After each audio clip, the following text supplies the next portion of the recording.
안녕하셨습니까? 원더풀 인생 후반전의 파파홍입니다. 회사는 전쟁터고 회사 밖은 지옥이라더니 지옥의 현실을 건보료로 맨 처음 맛보게 됩니다. 직장에 남아있다면 건보료도 회사와 직원이 절반씩 부담해 액수가 상대적으로 적게 보이는 착시 효과가 있습니다. 하지만 아내도 건보료로 얼마를 떼가는지 신경을 거의 쓰지 않습니다. 따박따박 월급이 들어오는데 그깟 건보료가 대수냐 하는 반응이었죠. 하지만 퇴직하면 상황이 180도 달라집니다. 건강보험이 지역가입자로 전환되어 오롯이 개인 혼자서 부담해야 되기 때문입니다. 평생 허리띠를 졸라매서 간신히 장만한 아파트 한 채와 승용차밖에 없는데도 예상 밖의 큰 액수의 건보료에 깜짝 놀랄 수밖에 없습니다.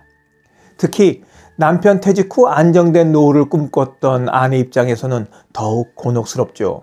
그래서 남편이 재취업에 실패하면 건보료 부담을 줄이기 위해서 재산 리모델링을 계획하는 아내분들도 계십니다. 대체 어떻게 살라고 은퇴자들에게 이런 금액을 부과하는 걸까요? 건강보험료는 국민건강보험공단의 복잡한 부과 기준에 따라 액수가 정해집니다. 지역가입자의 경우 소득, 전월세를 포함한 재산, 자동차 등을 기준으로 정하게 됩니다. 각 요소별 점수를 합산한 보험료 부과 점수에 점수당 금액을 곱해서 보험료를 산정한 후 경감률 등을 적용해 세대 단위로 부과하게 되는 거죠. 이때 소득은 소득세법에 따라 산정한 이자, 배당, 사업, 기타 소득 금액, 그리고 근로, 연금 소득의 금액 합계액입니다. 국민연금도 소득에 포함된다는 걸 유념하셔야겠습니다. 줬다 뺏는 거죠. 이게 뭡니까? 재산은 토지, 주택, 건축물, 선박, 항공기, 전월세까지 다 포함시킵니다. 자동차는 차량 잔존가액이 4천만 원 이상인 승용차만 부과하는데 이전에는 1600cc 이상 자동차에 적용했던 것을 2008년부터는 그나마 부담을 줄였습니다.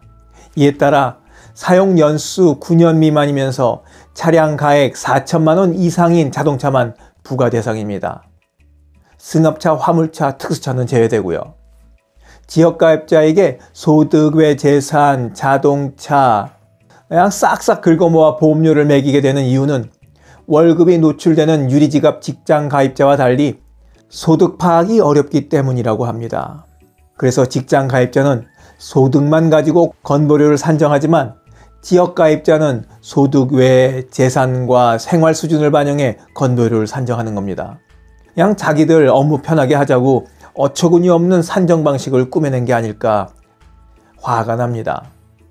지역가입자 보험료의 재산 비중은 올해 상반기 현재 41.44%로 상당히 높은 편입니다. OECD 가입국 중에서 부동산 등 재산에 지역 건보료를 부과하는 국가는 우리나라와 일본뿐이라고 합니다. 하물며 일본조차도 보험료 중 재산 비중은 10%에 불과합니다. 이런 부당한 지역 건보료를 다 내야 할까요? 지금부터 퇴직 후 지역 건보료 폭탄을 피하는 방법을 하나하나 말씀드려 보도록 하겠습니다. 첫 번째 방법, 직장 의보 가족의 피부양자가 된다. 자녀들이 직장에 다니고 있다면 피부양자 자격으로 그들 밑에 들어가는 겁니다. 피부양자가 되려면 먼저 연소득 3,400만 원 이하여야 합니다. 기준소득으로는 연간 근로소득, 사업소득, 금융소득, 연금과 같은 공적연금 소득을 다 합한 금액입니다. 이게 3,400만 원 이하여야 하는 거죠.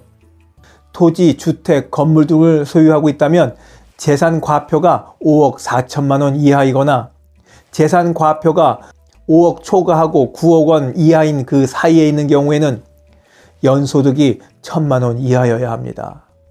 또 직장 가입자의 배우자이거나 직계 존속, 직계 비속 및 그 배우자, 형제, 자매로서 직장 가입자에 의해서 생계를 유지하고 있어야 합니다. 지역 건보료 폭탄 피하는 방법 두 번째, 임의 계속 가입을 활용한다.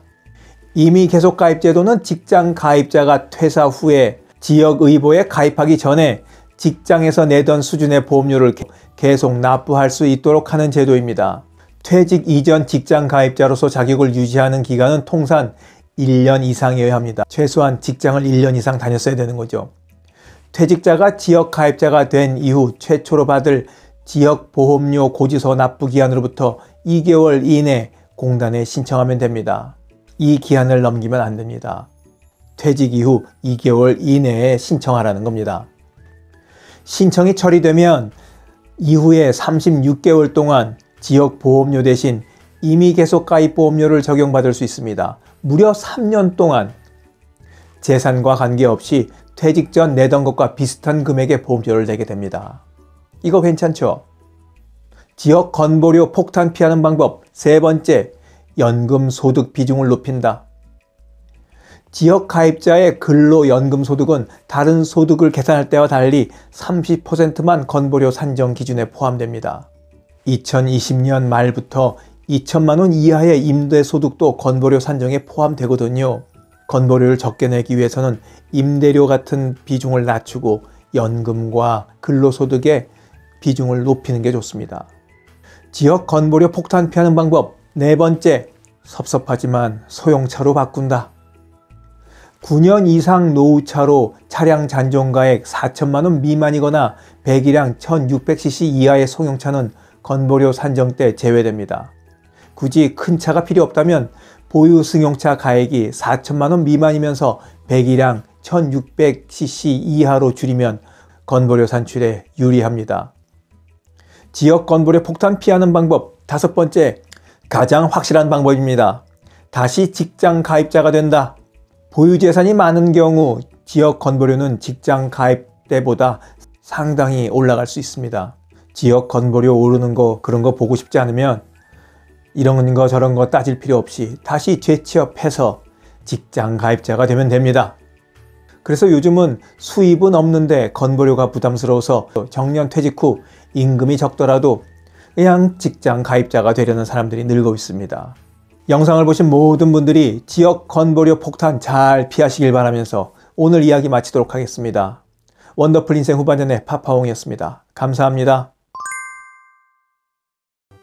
자랑질, 지적질, 아는 채, 있는 채 하는 사람들에게 지치셨죠? 상대방의 얘기 경청하고 익은 벼처럼 겸손한 사람들이 모인 곳이 있습니다. 바로 네이버 카페 실버들의 전성시대입니다. 너무 가깝지도 너무 멀지도 않은 친구가 필요하다면 네이버 카페 실버들의 전성시대로 오시면 됩니다. 아래 댓글란 맨 위에 초대글을 올려놓을 테니까 클릭하고 들어오시면 아주 간단하게 회원가입이 됩니다. 아참, 냉소적이고 비아냥거리고 자기주장 강하고 남 얘기에 이죽거리는 분은 죄송하지만 절대 사양합니다.